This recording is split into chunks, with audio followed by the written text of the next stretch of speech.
Hello students, a very warm welcome for this particular video. Now that the syllabus has been out, there has been a confusion कि sir कितना करना है, कौन सा topic छोड़ना है, कौन सा टॉपिक करना है. So in this video, I'm going to talk about in depth. थोड़ा लंबा वीडियो होगा, it will be a long video, but I am going to talk in depth of math syllabus जो आपको करना चाहिए so that you can increase your mathematics score. ठीक है, तो मैं एक एक चैप्टर के ऊपर बात करूंगा. जेईई मेंस ने जो सिलेबस दिया है, they have divided into units. I will talk about each and every unit and I am going to give you statistical data that in 5 years how much change you will see if that topic is removed. So starting without wasting any further time, unit 1 set relation and function, there has been no change and we are expecting one question to come out of this, and in some papers you might find two questions as well. Unit 2 complex number and quadratic, ये जो topics लिखे हैं ये वो topics हैं जो 2023 से remove कर दिए गए हैं. These were available in 2023, but in 2024 topic these have been removed. Complex number there is no quadratic there is no change. Complex में there has been reduction of these two topics. But ये दो topics बच्चों directly पूछे ही नहीं जाते थे. ये topics बनते थे अलजेब्रा ऑफ कॉम्प्लेक्स नंबर और कॉम्प्लेक्स मॉड्यूलस एंड आर्गुमेंट के कंबाइंड क्वेश्चन, जो कि अच्छी खासी वेटेज रखते हैं अगर आप 5 साल का ट्रेंड देखेंगे. ट्रायंगुलर इनइक्वालिटी डायरेक्टली नहीं पूछी जाती, क्यों? ये एज सच ऐसा क्वेश्चन नहीं बनता जो सिर्फ और सिर्फ ट्रायंगुलर इनइक्वालिटी यूज करके ही सॉल्व हो सकता है. You can solve it by just putting z equal to x plus iota y also. Where do you see questions involving triangular inequality जहां पर maxima minima of मतलब कॉम्प्लेक्स नंबर पूछा जाता है, तो वो मॉडुलस के साथ कंबाइन क्वेश्चन बनते हैं. तो अगर यहां मैं कहता हूं 3 क्वेश्चन आए हैं तो आपको एक या दो क्वेश्चन ऐसे दिखेंगे जो मैक्सिमम और मिनिमम वैल्यू ऑफ z की पूछी गई बात.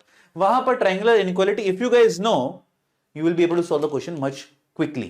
So my advice would be, these are not very big topics, right? Do triangular inequality to be on a safer side. छोड़ने लायक चीज नहीं है. Next unit, matrices and determinant. यहां पर भी बड़े changes हुए हैं. Matrices में there is no change, but determinants almost खत्म कर दिया गया है. Properties of determinants नहीं है. Elementary transformation से expansion of determinants has been removed. And if you categorically see, in 2023 syllabus there was a line mentioning solution of linear equations in variables using determinants and matrices word mentioned था. यहां पर 2024 में ये determinant word हट गया है, सिर्फ matrices है. But sir, should we not solve determinants में जो हम solutions पढ़ते थे of linear equations? वेटेज देखो कितनी है. सिस्टम ऑफ लीनियर इक्वेशंस की डिटरमिनेंट में वेटेज देखो, 21 क्वेश्चंस, 18 आउट ऑफ 10. 15 क्वेश्चन से आए तो 13 यहां से है. मतलब एक तरीके से डिटरमिनेंट का मतलब ही यही होता था, solution of linear equations. I would still advice कर लो. हाँ, इसको करना है. क्यों? अभी क्या होगा भाई, मैट्रिसेस तो बोला है ना उन्होंने, solution of linear equation using matrices. But matrices होता क्या है? x equal to b, x equal to a inverse b. यार इनवर्स सॉल्व करने से बेटर है क्रैमर रूल सॉल्व करके कंसिस्टेंसी वगैरह निकाल लो. That is much easier and quicker way to solve. Plus अगर आपको याद हो, मैट्रिसेस में एक नए टाइप का क्वेश्चन बन रहे हैं, that is called characteristic equation को यूज करते हुए. कैरेक्टरिस्टिक इक्वेशन में भी हम डिटरमिनेंट में कई बार system of linear equation use कर सकते हैं अगर हम वहां पर क्वेश्चन बनाना चाहें एडवांस लेवल पे भी. तो ये बेटर रहेगा. आई वुड एडवाइस कि अगर सिस्टम ऑफ लीनियर, बट हुआ क्या, अभी तक आपको डायरेक्ट इक्वेशंस दे दी जाती थी. Now what they will do, they will try to convert this into a matrix kind of a question, but you can solve it using determinants. So better way approach would be to do it by Cramer's rule. It is much quicker to solve. So I would say, आप अगर आपको यहाँ time बचाना है determinant में, तो कई questions बनते थे ना प्रॉपर्टीज ऑफ डिटर्मिनेंट्स के ऊपर जो भयंकर होते थे, कई बार सॉल्व नहीं होते थे. तो आपको प्रॉपर्टीज ऑफ डिटर्मिनेंट्स अभी भी करना है बेसिक लेवल पे, because determinants expansion will be used everywhere, right? But जो पिक्यूलियर काइंड के क्वेश्चन बनते थे जिसमें सर ये R1 को अच्छा ऐसे ट्रांसफॉर्म कर देते, R1 और R2 में ये रिलेशन कर देते, अब वो करने की जरूरत नहीं है. तो वो आपका टाइम वहां बच गया, बिकॉज यहां पर कई बार ट्रिकी क्वेश्चंस बनते थे. That time you can save now, but Cramer rule has to be done.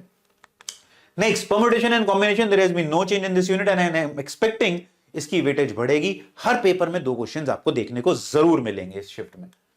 Binomial and it's simple application, इसमें एक टॉपिक हटा दिया गया, that is properties of binomial coefficient. And properties of binomial coefficient हटाने से 2 और टॉपिक्स हिलते हैं. प्रॉपर्टीज ऑफ बाइनोमियल कोफिशिएंट पे ऐसा डायरेक्ट सवाल नहीं बनते थे लास्ट 2 साल में, जबकि यहां पर देखो 7 क्वेश्चंस आए, यहां पर 7 क्वेश्चंस आए. बट अगर ये हटा है तो कहीं ना कहीं इन 2 टॉपिक्स पे भी इंपैक्ट आता है, क्योंकि इन टॉपिक्स पे भी क्वेश्चन बनते हैं जो properties of binomial coefficients use करते हैं, ये भी पूछे जा रहे थे। स्पेसिफिकली सम ऑफ सीरीज, अब सम ऑफ सीरीज में एक अच्छी वेटेज थी, 6 क्वेश्चन 5 क्वेश्चन, ये भी कम हो जाएगा। क्यों? आओ पहले अगली यूनिट की बात करता हूं। Let me talk about the next unit. So the next unit is sequence and series. इसमें 2 units have been removed, sum of special series, SN, sum of first n square numbers, sum of squares of first n natural numbers, first sum of cube of first n natural numbers, वो remove कर दिया। अब अगर वो remove कर दिया तो सम of series में भी जो बाइनोमियल के क्वेश्चन बनते थे उसमें हम sum of first and natural numbers use करते थे। तो probability according to the syllabus should be कि they should not be asking this, तो इसकी प्रोबेबिलिटी आने की और कम हो जाती है। बट यार एनटी है, ये कुछ भी कर सकते हैं ये लोग, ये याद रखना हमेशा। हम बता रहे हैं कि सिलेबस में क्या हुआ है, but we will also advise कि अगर जैसे सीक्वेंस सीरीज में एजीपी भी कट गया, तो एजीपी रिसेंटली आना शुरू हुआ था, हट गया। सम ऑफ सीरीज, यार ये बहुत ही बड़ा ब्लंडर है। मतलब वी एक्सपेक्ट दैट अगर सीक्वेंस सीरीज में 2 सवाल आ रहे हैं हर शिफ्ट में, one would be on APGP and its properties, और एक सवाल आएगा सम ऑफ सीरीज का। अब categorically they have removed sum of series, so they can not ask sum of series. Sum of series तो नहीं पूछ सकते, वो ये कर सकते हैं कि सम ऑफ सीरीज का बेसिक कहीं ना कहीं बाइनोमियल में पूछ लें।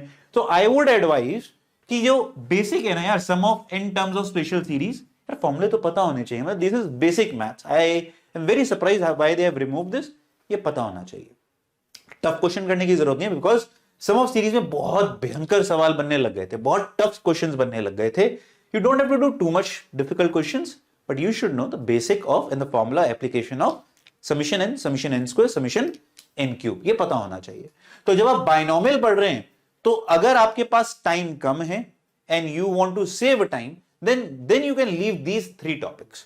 मेरे को जो लगता है बाइनोमियल में अब जो सबसे ज्यादा सवाल बनेंगे वो बनेंगे आपके integral and fractional part, multinomial theorem और टर्म्स ऑफ ये रिमाइंडर एंड डिविजिबिलिटी और टर्म्स। मतलब अगर 2 मेरे को बोलने हैं तो टर्म्स और रिमाइंडर एंड डिविजिबिलिटी, तो इनको कर लो, टाइम नहीं है, ये 2 टॉपिक करो। ये 2 टॉपिक बड़े रेपिटेटिव है नेचर में और बड़े आसानी से हो जाएंगे।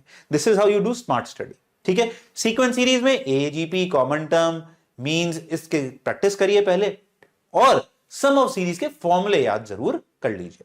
Next is limit continuity differentiability, that is differential calculus. In 3 chapters में कोई डिफरेंस नहीं है, एज इट इज है। तो लिमिट अच्छा पूछा जाने लग गया है, तो एक्सपेक्ट करो कि 2023 में जिस तरीके के लिमिट के सवाल आए वो वापस बन सकते हैं।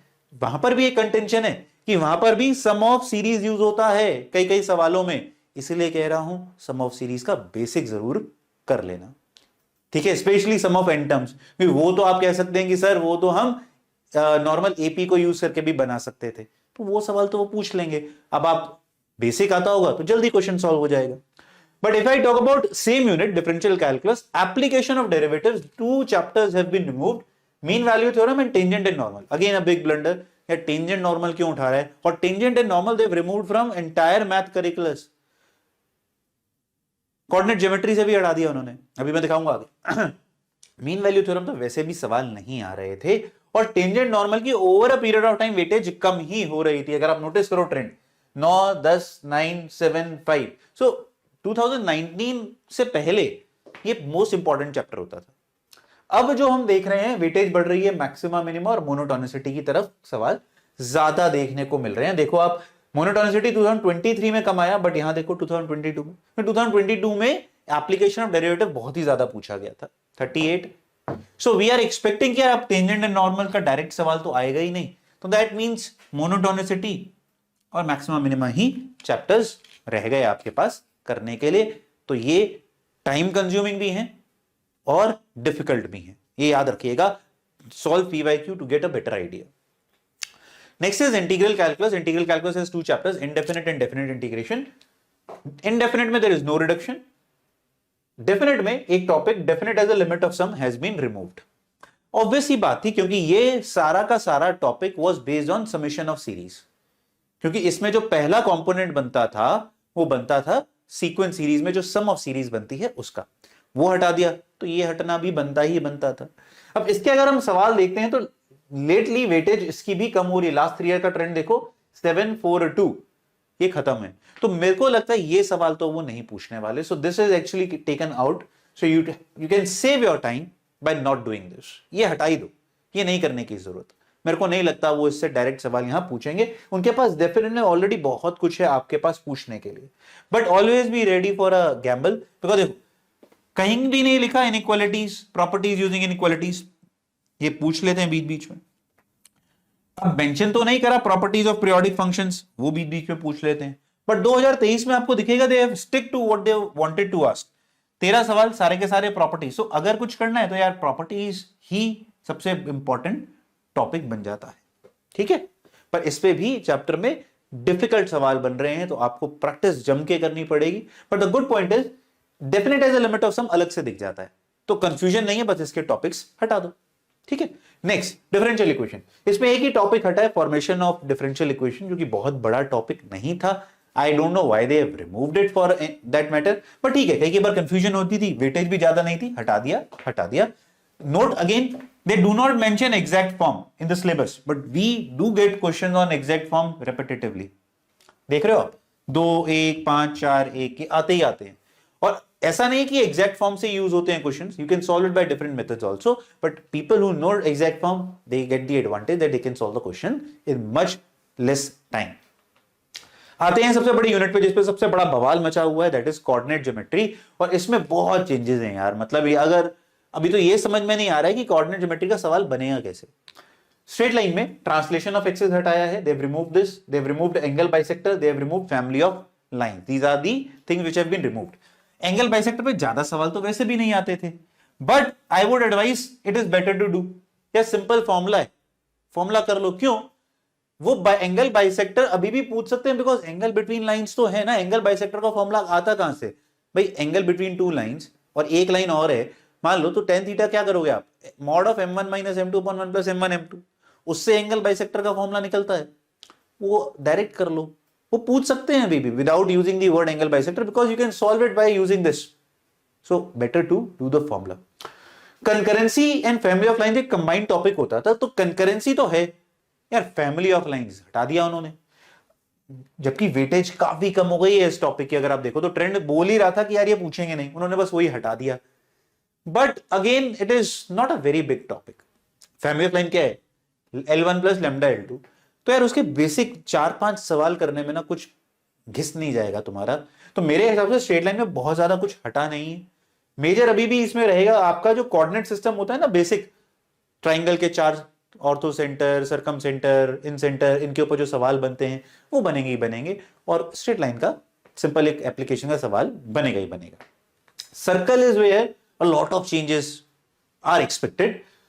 टेंजेंट हटा दिया और कंडीशन ऑफ टेंजेंसी हटा दी। So all the topics which were linked with the tangent according to the syllabus they should not be asked. For example, अगर हम सिर्फ लाइन एंड सर्कल हम पढ़ते थे कि condition for a line to become tangent, secant, whatever, right, pair of tangents, tangent to a circle, common tangents, जहां जहां tangent था वो सारा हट गया, तो देखा जाए 50% रिडक्शन हो गई तुरंत। 19 सवाल आए थे, 5, 8, 9, 10 सवाल तो हट गए।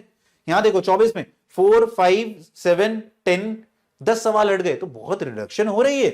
तो क्या करें सर? करना चाहिए मेरे हिसाब से मत टाइम स्पेंड करना, बिकॉज टेंजेंट वहां से भी हटा दिया, यहां से एप्लीकेशन ऑफ डेरिवेटिव। अच्छा, I think I forgot to mention that application of derivative में यार अगर टेंजेंट नॉर्मल कर लो तो बेहतर है, बहुत अच्छा रहेगा।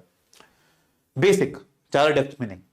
तो कॉमन टेंजेंट के सवाल आते थे, पर कॉमन टेंजेंट का अब सवाल कैसे आ सकता है? देखो भाई, इंटरसेक्शन ऑफ 2 सर्कल्स तो पढ़ोगे, अब उसमें पूछा जाता है how many common tangents will be between 2 circles. वो क्वेश्चन अभी भी पूछा जा सकता है, क्योंकि उसमें कंडीशन ऑफ टेंजेंसी नहीं यूज होती। Where they can not ask common tangent between a circle and a parabola, because वहां पर कंडीशन ऑफ टेंजेंसी यूज होती है। वो नहीं बनेगा सवाल अब, क्योंकि वो बहुत कॉमन था, वो हट जाएगा यहां से। सिमिलरली पैराबोला में भी टेंजेंट हट गया। अच्छा, टेंजेंट हट गया बच्चों, तो नॉर्मल भी हट गया। बहुत सारे बच्चों को कंफ्यूजन है सर, टेंजेंट हटाए नॉर्मल। अरे भाई, टेंजेंट के बाद नॉर्मल पढ़ाया जाता है। और आप सोचो, tangent and normal application of derivative से भी हटा दिया इन्होंने। तो अगर वो पूछेंगे तो हद से टेंजेंट पूछ सकते हैं, पर वो नॉर्मल का सवाल नहीं पूछेंगे। टेंजेंट की अगर बात हो रही है तो सर्कल में टेंजेंट का सवाल अभी भी कैसा बन सकता है? जो प्योर ज्योमेट्री बेस्ड हो, जो क्लास 10th की एप्लीकेशन पे सॉल्व हो रहा हो। भाई, टेंजेंट टू अ सर्कल आपने क्लास 10th में पढ़ा है, जिसके लिए कंडीशन ऑफ टेंजेंसी नहीं, distance of centre from a line should be equal to radius. इसके ऊपर जो ज्योमेट्री बेस्ड सवाल बन सकता है वो अभी भी बन जाएगा। सो आई वुड स्टिल एडवाइज कि अभी भी आप अगर टेंजेंट पढ़ना चाहते हैं तो सर्कल में जरूर पढ़ लेना। क्वेश्चन बहुत ज्यादा सॉल्व करने की जरूरत नहीं है, क्वेश्चन डेप्थ में एक्सपेक्टेशन नहीं है, बट यार you never know. Whatever we guys are telling you in this video is for those students who are struggling to complete their syllabus. जिनका देखो सिलेबस कंप्लीट हो गया है उनको तो प्रिस्क्राइब्ड है पढ़, ज्यादा पढ़ने में कभी हार्म नहीं हुआ है, कम पढ़ने में गैम्बल होता है, ज्यादा पढ़ने में गैम्बल नहीं है। बट ये गलती मत करिएगा यार मेरा दोस्त कर रहा है I should also do it. You first see that how much syllabus you have covered, वो प्लानिंग जरूर करिएगा। पैराबोला फिर से टेंजेंट वाली चीजें हटा दो, तो क्या पूछा जाएगा सर? मेरे हिसाब से अब की बार वापस से वो स्टैंडर्ड इक्वेशन ऑफ पैराबोला, इसी पे ही सवाल पूछेंगे, कॉर्ड ऑफ कॉन्टैक्ट और इस पे इसी पे सवाल बनेंगे, which is very dicey by the way. देखो एलिप्स ज्यादा वैसे भी नहीं आता था 9 और 13, अब इसमें भी यार उन्होंने टेंजेंट हटा दिया, तो कहां से सवाल बनेगा? इक्वेशन ऑफ एलिप्स पे ही सवाल बनेगा, हचर ऑक्सिलरी सर्कल पे सवाल बन जाएगा, दैट्स इट, इससे ज्यादा कुछ नहीं। Same will happen for hyperbola. तो देखा जाए कोऑर्डिनेट ज्योमेट्री जो इतनी बड़ी लगती थी पढ़ते वक्त वो कम हो गई, अच्छी बात है। क्यों? क्योंकि अगर आप वेटेज देखेंगे बच्चों तो इसकी वेटेज भी इतनी ही श्रंक हो गई थी।